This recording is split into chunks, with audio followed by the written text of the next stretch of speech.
Deutsch lernen durch Hören.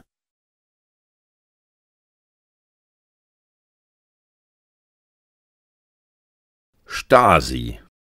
Heike und Marlon fahren zusammen in den Urlaub. Dieses Jahr machen sie eine Städtereise.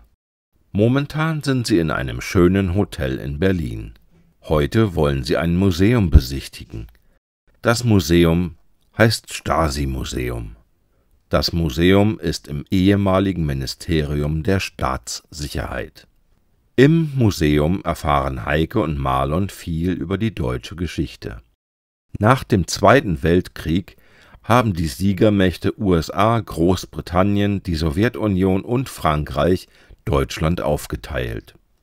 Die Sowjetunion wollte keine Zusammenarbeit mit den anderen und hat deshalb im Jahre 1961 eine Mauer um ihr Gebiet gebaut. Das haben sie dann Deutsche Demokratische Republik, kurz DDR, genannt. Die DDR war aber nicht demokratisch. Sie war kommunistisch. Mit der Stasi haben sie ihre Bürger kontrolliert. Wer gegen die DDR war, wurde damals von der Stasi bespitzelt, also beobachtet.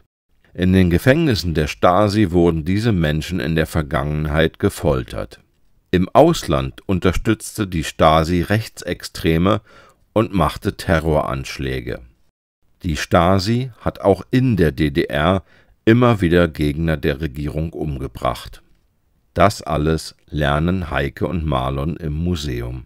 Denn Aufklärung über die Kriegs- und Nachkriegszeit ist in Deutschland sehr wichtig. Lange unterhalten sie sich über die DDR. Sie sind froh, dass es heute nach der Wende die DDR nicht mehr gibt.